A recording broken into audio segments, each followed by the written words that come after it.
We're here at the Diocese of South Carolina, and I'm interviewing the Reverend Canon Dr. Kendall Harmon, and we've kind of finished a very interesting convention.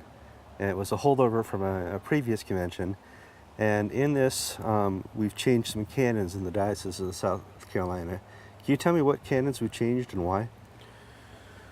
The main focus of the convention was concern about something that the National Church did at the level of the General Convention of 2009, having to do with something called Title IV, which is a really substantial change in the National Church canons, basically involving the whole issue of the discipline of ordained leadership in the Church at a national level, and therefore involving all dioceses. And when we looked into the legislation in detail, what we found was shocking to us in terms of the implications of the new legislation. And it was not only a significant change in polity, but it also involved really a clear violation of due process and just the basic principles of justice. It worried us greatly. So then the question became, how could we protect ourselves from a national church that has changed its history and its polity and is instituting a process by which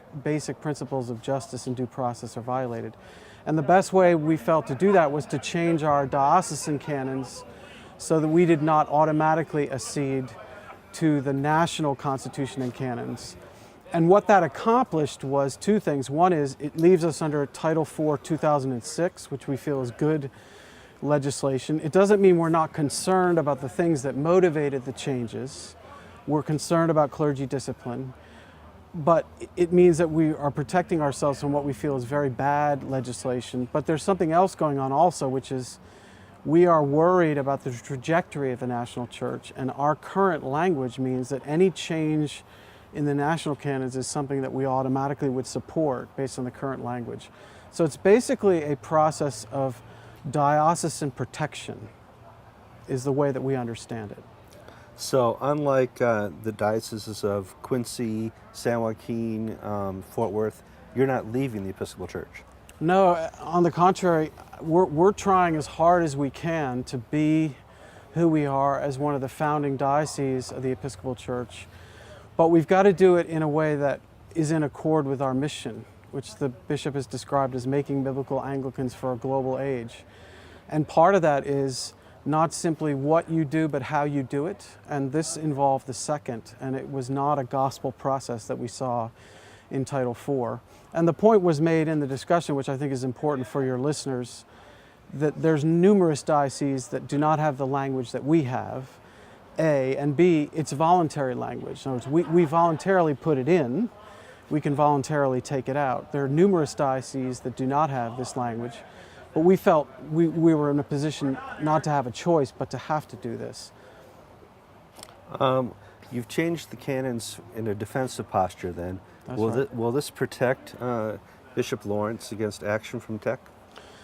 Well, it's hard to tell. The National Church has been very hostile to the Diocese of South Carolina for a long time, and what emerged today in the bishop's address was pretty interesting. I mean, already the presiding bishop has engaged counsel in the Diocese of South Carolina in clear violation of the Constitution and canons. Our last convention spoke directly to that and challenged her, and she's never responded. We believe that that's an uncanonical action on her part. It's inappropriate, and it's not something that's supported. What we're doing in this instance is we're trying to put ourselves in a position of moving forward as a gospel community, but doing it in such a way that we don't get compromised by the community of which we're a larger part. And that's a very difficult process to be involved in.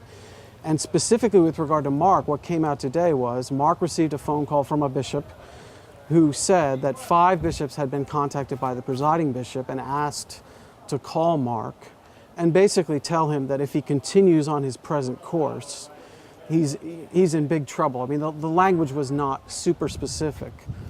But I thought it was a revealing moment. I was surprised. I didn't know the bishop was going to include that in his address. There was definitely a sense of surprise where I was in terms of people listening. But the thing that made me so sad is she didn't contact Mark directly. I mean, what does it say about a church when you call other people and ask them to call somebody that you have a concern about. I mean, no parish should operate that way, no family should operate that way, but that's what happened. And what was interesting, of course, is Mark contacted her directly right away, and then she responded to him but didn't address the concerns, which is part of the process. The other thing to point out is Bishop Mathis of San Diego is already out today on the web on Episcopal Cafe with a very direct attack on Mark Lawrence and the arguments that have led up to this convention. So there's no question that they're very unhappy with what we're doing. But as Mark made clear in his address, it's not as though not doing something is an option either. I mean, the ground is changing under our feet, and we have to act to protect our own integrity and our own future as a gospel community. So there's costs either way. But I just hope that the Episcopal national leadership will think carefully about what they're doing and how they're going about doing it, because this is a very precious diocese.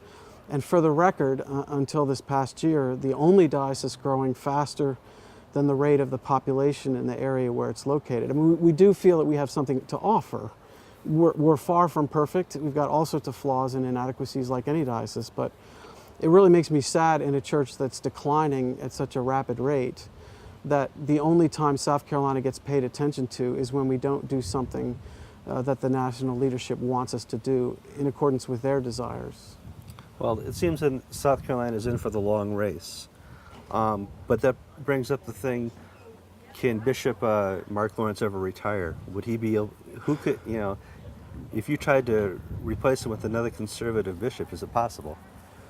Well, I mean, these are, the thing is, in a sense, we're in a whole new ball game and in all new areas. And so one can't answer that. This is like military confrontation in the sense you have to do contingency planning. I mean, what might happen, but you can't know. And with the fog of a battle, there's a lot of confusion in the air. But that obviously would be a huge problem for South Carolina. But my response would be, we will pray for the wisdom and cross that bridge if we have to come to it. In the meantime, though, we have to go with the leadership that we have. And it's important for people to know this is a decision. I mean, as the voting today showed, the vast majority of the diocese supports the direction that the bishop has set out. We have strong consensus. We don't have unanimity. There were minority voices today. People were upset. One person came and told me that she was offended by one thing that I said. And I think that kind of dissent is important. And we want to make sure to protect that. But at the same time, we have to go in the direction that the leadership is setting. What should primates and provinces around the world take from today's action by South Carolina? I think that's a really good question. I think they need to be very concerned about it, because here you have a diocese that understands itself to be an evangelical, missionary-based, gospel-oriented diocese that feels that it has to take this kind of action repeatedly just to try to function, not to flourish, but to try to function increasingly within its own province. And of course, this is diverting. I mean, this energy, this time, these things are unnecessary in terms of stewardship. There's lots of other better ways to use our energy. So I think they should be upset at the degree of pressure that's being put on a diocese which is right smack in the center of global Anglicanism. And what it means is most of them would be in the same situation that we're in. And it makes them very sad. I mean, one of the bishops that was quoted today from Ireland made it very clear in his correspondence with our diocesan leadership that he's very sad about the pressure that we're under. If one were to read Mark Lawrence's talk today, they would almost get the assumption that there's a new suffragan bishop from England here. Right. Can you explain the new relationship with Nazar Ali? Well, I'm glad you asked this, because there's apparently been some confusion already. This has been in the works for a long time. But let me just be clear on the front end. Michael Nazar Ali, in agreement with the leadership standing committee on Bishop of the Diocese of South Carolina, has been named Assisting Bishop of South Carolina for Global Anglican Relations. That phrase, assisting bishop, is very important. In the American church, that's often a part-time position, but it's often a creatively structured position. And that's very important in this instance. This is not something that's going to involve transfer of permanent residency or anything like that. This will be very much in accord with Michael's itinerant and ambassadorial ministry around the globe in the Anglican Communion and elsewhere. But what it will involve is the formalization of a relationship that's been developing for a long time. Basically, there'll be periods of residency in the diocese in accordance with his schedule, where when he comes here for, say, 3 or 4 weeks at a time, he'll be in various churches, he'll be doing various teaching. And then when he goes elsewhere, the bishop made this very clear in his remarks, he will be representing the Diocese of South Carolina. So it's a part-time role which is now formalized. And the thing that many people may not know is he's been coming to South Carolina for a long time, to what was the Seed conferences at one time and now the Mere Anglicanism conferences. So there's a long relationship with South Carolina, and this is really a kind of a sacramental formalization of that relationship. So it's not an oversight type thing. It's not. No, that's right. Yeah, that's right. No, it's one hopes it's part of the bishop's vision, biblical Anglicans for a global age. But it's also an attempt to be creative. I mean, he was somebody that we most identified with. He greatly identified with us, and we started asking questions about this. And this was something that was worked out with him on more than one occasion in terms of how it's actually going to work. And we're trying something. I'm not aware of too many situations quite like this assisting bishop position in the community, where you have somebody from another province in an international situation coming in. But it's the kind of creative structure that the Anglican Communion needs to be trying. Whether or not we've got the right answer is far from clear, but I think it's a risk worth taking, and so does he. So let's give it a shot. I want to thank you for your time. Sure. All right, thanks. Thank you.